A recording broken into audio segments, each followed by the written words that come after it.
En agosto de 2025, la sociedad argentina se vio conmovida por la inesperada noticia de la aparición, casi por casualidad, en la ciudad de Mar del Plata, al sur de la provincia de Buenos Aires, de un cuadro que en realidad era producto del expolio del sistema de robo organizado por los nazis en tiempos de la Segunda Guerra Mundial. Así surgió a la luz un nombre que para muchos es desconocido, pero que sin embargo no era un personaje menor en aquella estructura delictiva organizada por el régimen de Hitler. Se trataba de Friedrich Keichen, un personaje que era el representante de Hermann Göring, el líder supremo de la Luftwaffe, la Fuerza Aérea Alemana, mariscal del Reich, un héroe aéreo de la Primera Guerra Mundial para los alemanes y que para ese entonces se encargaba de rapiñar, de robar, de expoliar, en definitiva, cualquier tipo de objeto de arte, podían ser cuadros o diferentes otros objetos, en no solamente Alemania, sino sobre todo en las zonas ocupadas por las fuerzas del Tercer Reich. Goering, vale decirlo, era un ávido depredador de obras de arte, coleccionista, y así se apropió de miles y miles de objetos de arte de distinta índole. Goering, por otro lado, viajaba regularmente a los diferentes frentes de batalla o a las zonas ocupadas por los nazis en Europa, y también él marcaba, identificaba, seleccionaba muy puntualmente los lugares en donde había obras de arte que podían interesarle para engrosar su colección personal. El caso de este cuadro ubicado en Mar del Plata y que fuera robado en el año 1940 por los nazis en los Países Bajos, claro que no fue el único. Hubo miles y miles de casos similares en diferentes partes del planeta. Así pude dar con Roberto Graetz, que es nieto de Robert Graetz, un alemán que en la década de los 40 también fue perseguido por los nazis en Alemania, fue víctima del Holocausto, enviado inicialmente al gueto de Varsovia y se estima que luego al campo de concentración, trabajo y exterminio de Auschwitz-Birkenau. Su colección se disgregó por diferentes partes de Europa y ahora, hoy, su nieto, Roberto, se puso en campaña para recuperar parte de ese patrimonio familiar, pero por sobre todas las cosas para restaurar la memoria de su abuelo. Comparto con vos en este video la conversación que pude tener con Roberto Graetz aquí en Buenos Aires. Primero, he vivido bastantes años, así que he pasado por distintas épocas de mi vida. En alguna época de mi vida jugué al tenis bastante intensamente en la época de que nació el tenis, digamos, acá el tenis masivo, que fue impuesto por Guillermo Vilas. ¿A quién conociste? Sí, fui amigo, él venía a mi casa en Buenos Aires cuando venía de Mar del Plata, yo iba a la casa de él cuando jugábamos en Mar del Plata y tuvimos una muy buena relación. Por supuesto, Guillermo después despegó en el tenis realmente y fue el padre del tenis masivo en Argentina. Bueno, Roberto, pero tu nombre actualmente salió de vuelta a la palestra, lamentablemente por otra cuestión que tenemos que afrontar y que es la del robo de arte, de diferentes tipos de variantes del arte de parte de los nazis en tiempos de la Segunda Guerra Mundial. Y vos podés contarnos bastante sobre esto porque justamente tu familia fue víctima no solamente del Holocausto, sino del robo de obras de arte. Contanos un poco de los orígenes de tu familia, quién era tu abuelo, tus padres, cómo llegaste hasta aquí. Bueno, fue un largo camino y tuvimos suerte también porque mis padres pudieron escapar del Holocausto gracias a mis abuelos, que lamentablemente fueron asesinados durante el Holocausto. ¿Sabes en qué estuvieron en algún campo? Sí, mi abuelo, no, mi abuelo paterno era un empresario textil en Berlín, y que aparte era un coleccionista de arte. Él, bueno, tenía su empresa y en esa época lo que se producía después de las leyes de Hitler en el 33, 34, él fue canciller y después y por elecciones Sí, sí, claro. salió Sí, dirigiendo el gobierno claro. alemán y bueno, y después tomó el poder absolutamente. Ujú. Y eh, con las leyes de Nuremberg en el 35 se Exactamente. terminó de complicar la Y vida. ahí empezaron a arianizar empresas, casas. Arianizar quiere decir que a los judíos le incautaban las cosas como para hacer las arias. Y él sobrevivió hasta el 43.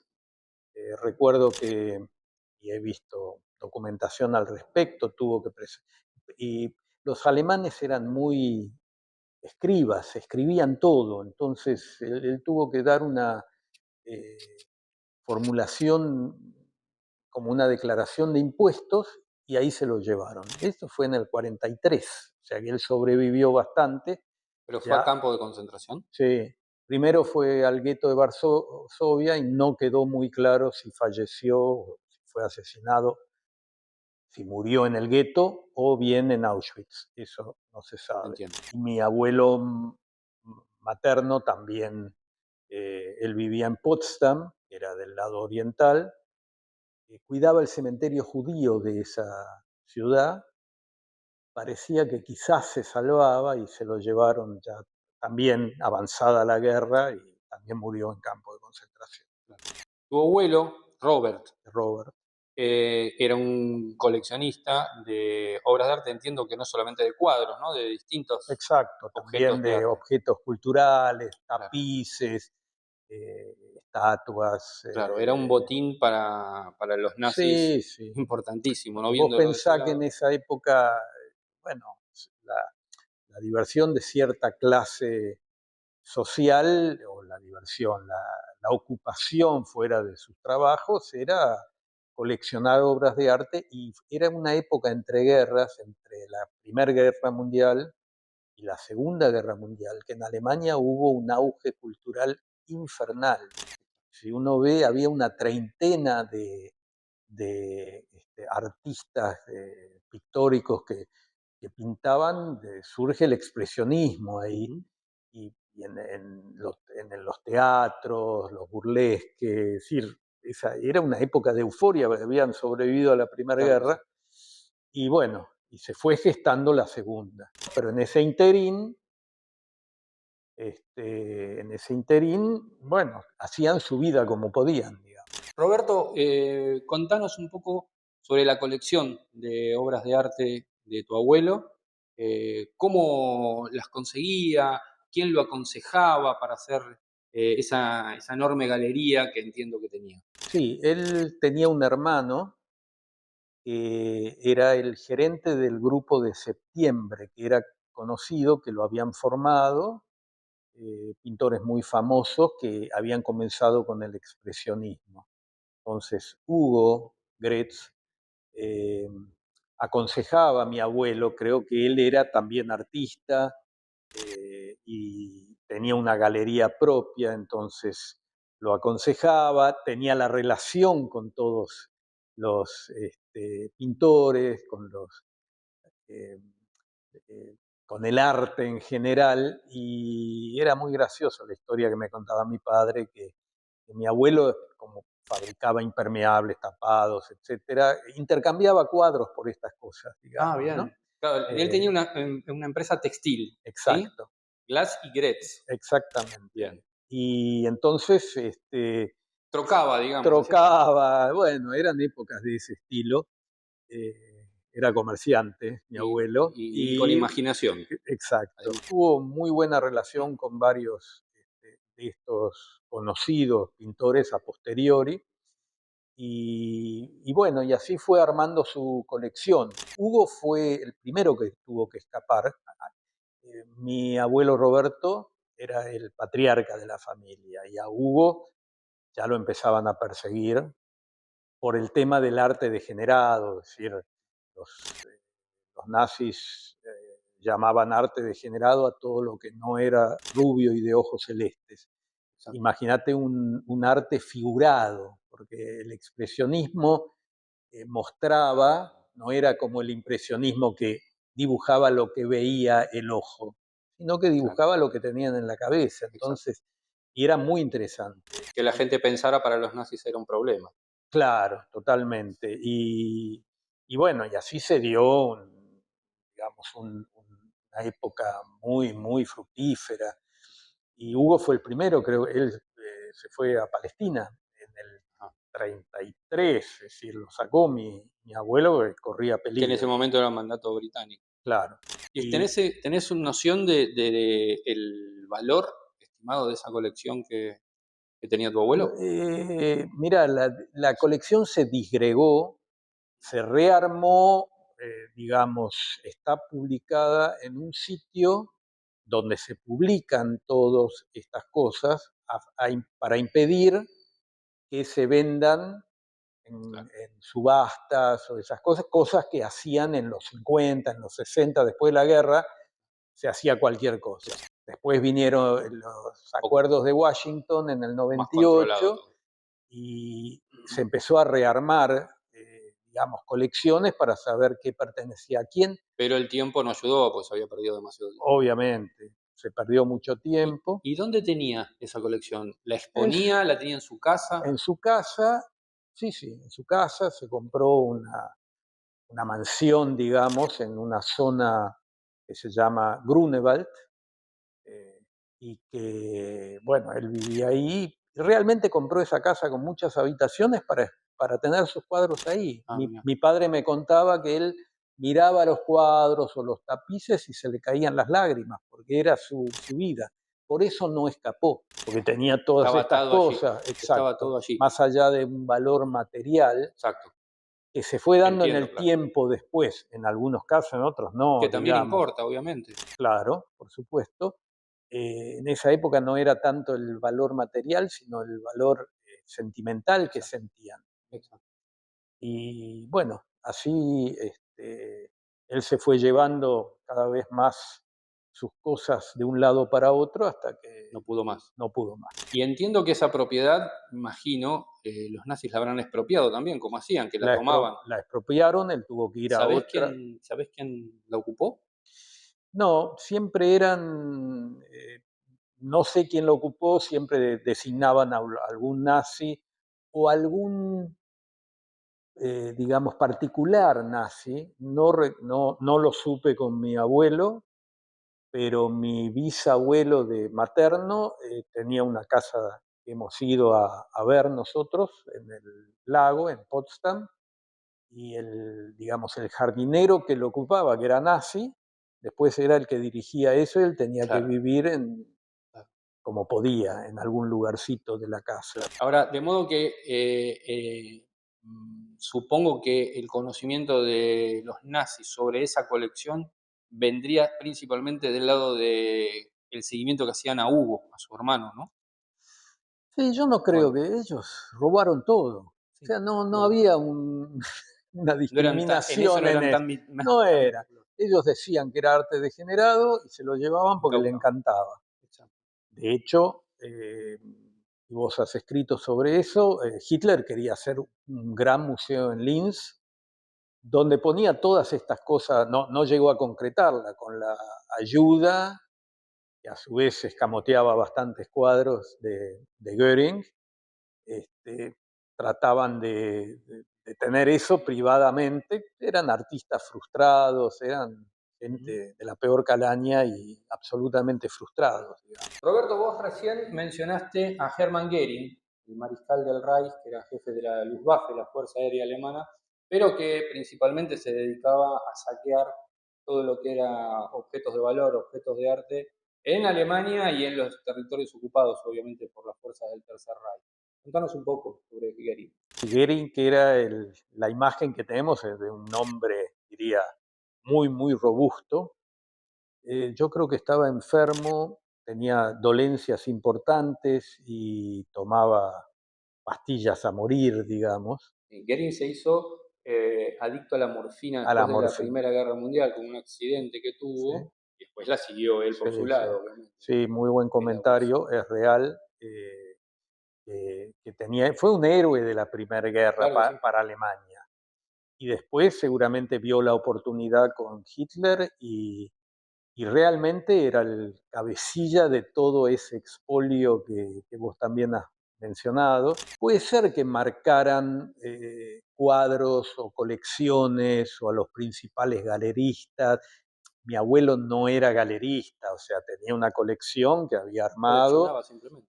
en conjunto con su hermano.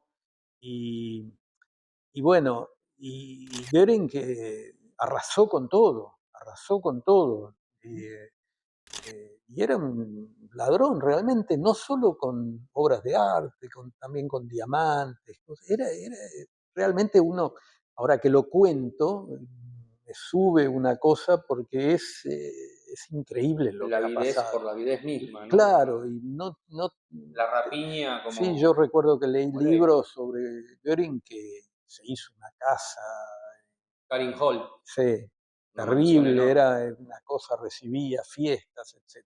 En el mes de agosto de este año se hizo famoso un nombre en la Argentina, para muchos desconocido, que es el de Friedrich Kaisen. Investigando, hurgando un poco, sobre todo en documentos desclasificados, uno puede trazar el rastro de este personaje que era fundamental en el sistema de robo organizado por los nazis en Europa, sobre todo.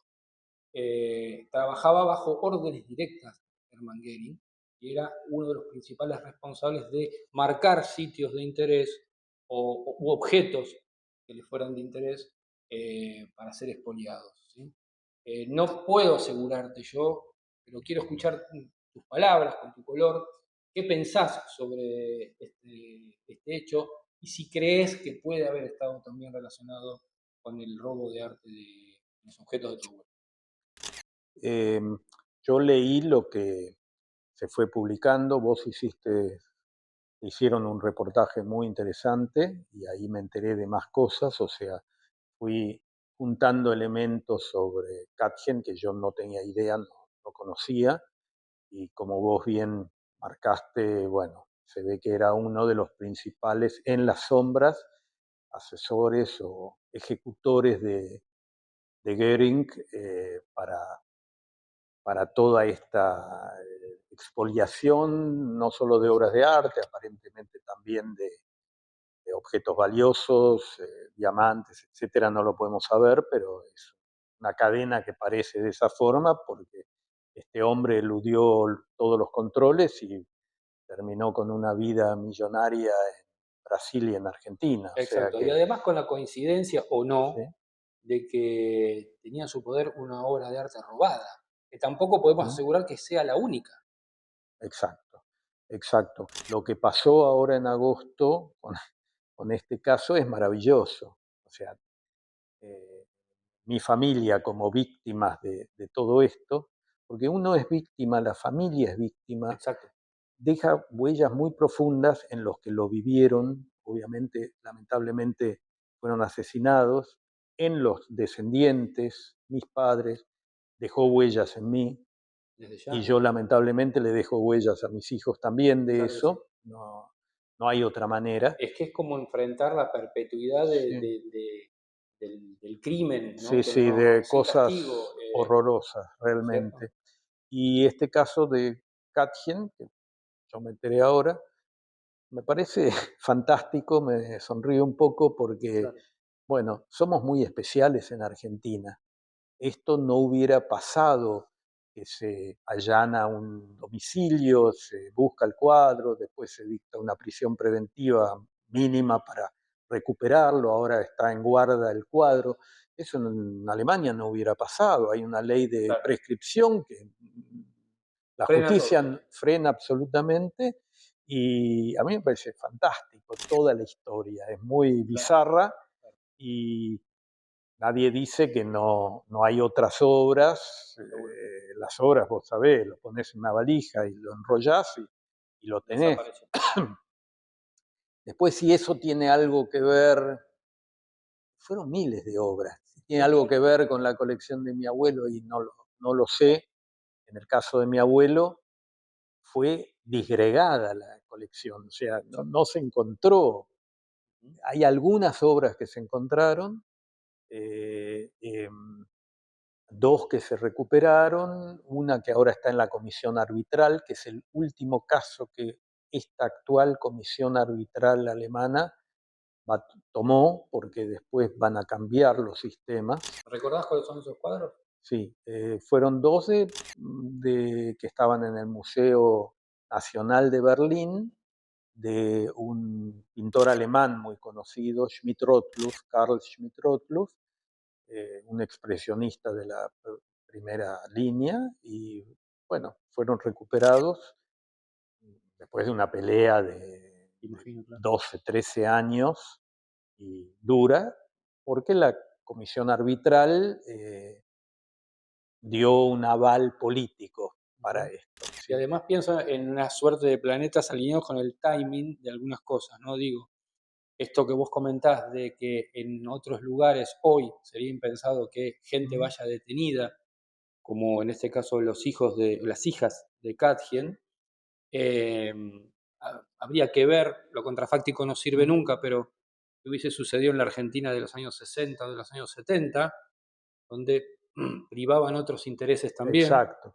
Y lo exacto. mismo en Alemania, ¿no? Porque no olvidemos que la ley, no tengo el año preciso, de prescripción, esta de la que vos nos estás contando, se hizo a principios de los años 70, cuando la República Federal de Alemania, el gobierno de la República Federal Ujú. de Alemania estaba plagado de nazis, plagado de gente que había colaborado con el régimen nazi. No tenemos que perder de vista eso. Totalmente. Si te acoto algo, en esa pelea de muchísimos años, yo me encontré, porque esos cuadros estaban, se descubrieron que estaban, y efectivamente eran de mi abuelo porque él los había prestado para una, los privados prestaban a los museos sus obras y los alemanes firman todo, entonces hubo Sí, un dejaban todo recibo de registrado. ida y un recibo de vuelta, y mi tía lo recibió y firmó que lo recibió, y eso fue determinante Ujú. para decir, bueno, en tal año ese cuadro pertenecía a la familia Graet. Y después no hay noticias cómo siguió Claro, la cosa, claro, claro. y, pero en esa época todavía tenías vos como familia damnificada que reconstruir y decir cómo fue, que era algo que pasó hace 70, 80 años, muy Exacto. difícil. Era una aguja en un pajar. Exacto. Y esto también es fantástico. La familia Gutzsticker, que era un galerista muy famoso de muchísimas obras, y la sigue peleando y va a pelear este cuadro, que probablemente la hija de Katjen no debía saber Es muy posible, es muy posible. que esto... Fuera así. Pero vos fíjate, hay un tema interesante. También podría haber dicho, bueno, si se demuestra o Claro. hay pruebas de que pertenecen a esa Lo primero que familia, hicieron fue ocultarlo. claro, es decir, Es casi una es confesión. muy interesante eso, porque Sí. demuestra que Hay un hilo este, conductor que hay sigue que sigue, que y no sigue. es tan invisible, ¿no? Yo lo viví en estos años de pelea, encontré gente en Alemania, porque hay que sacarse el sombrero ante los alemanes, ante la Alemania actual y de los últimos largos años, que gente de 30, 40, 50 años que no tenía nada que ver con la guerra, hizo reparaciones históricas, ayudó a los que tuvieron que escapar, en esto recuperos, genocidios hubo muchos en el mundo, y no recuerdo que alguien Se haya haya dado del mismo modo. pedido disculpas como Exacto. Alemania, digamos. Eso es muy, muy valioso. Y hay gente muy valiosa y hay gente que sigue el hilo conductor que vos decís de sus ancestros hicieron las La atrocidades. resistencia pasó al otro lado ahora. Sí. Roberto, ¿por qué te embarcaste en esta misión para encontrar, aunque sea parte de la colección de arte robada a tu abuelo? Mira, cuando uno es muy joven, no tiene tanto afán de saber qué pasó con sus antecesores. Después te vas haciendo más grande, vas madurando y llega un momento que necesitas saber.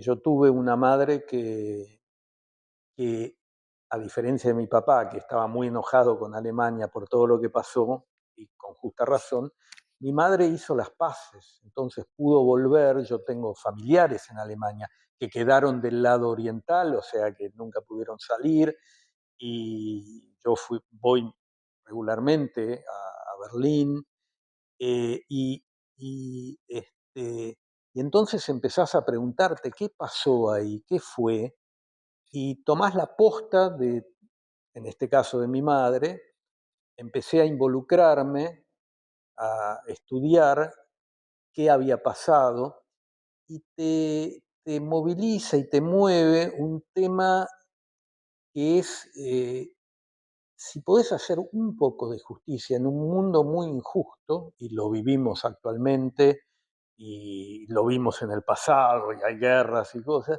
puedes hacer un poquito de justicia. No puedes traer de vuelta a lo que pasó o a los que mataron, pero sí puedes poner un poquito, un granito en honor de ellos, ¿no?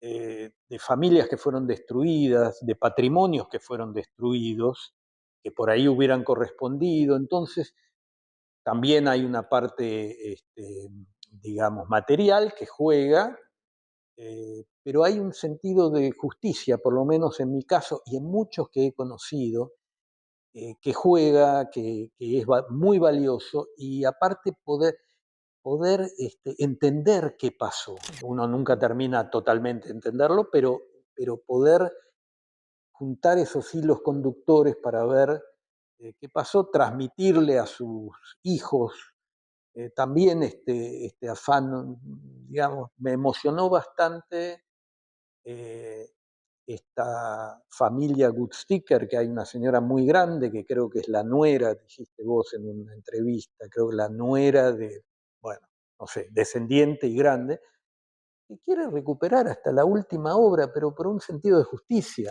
Y recuperar, aunque sea más allá de, como vos bien decías, más allá del valor monetario que pueda tener eso, hasta incluso momentos, recuerdos de familiares, ¿no? Exacto, Ver colgado un cuadro que te remite a determinadas situaciones, determinados momentos de tu vida, un objeto sobre una mesa de decoración, no sé, lo que fuera, pero es en parte revivir a aquellos que ya no están. exacto. Otro motivo que lleva también a aportar un mínimo granito de arena es todo lo que vemos que va pasando. Vemos que hay movimientos nazis en el mundo, hay situaciones de mucha violencia. eh, Pareciera, no digo que vuelve a empezar la cosa, pero hay gente que no ha aprendido de todo el drama que ha pasado.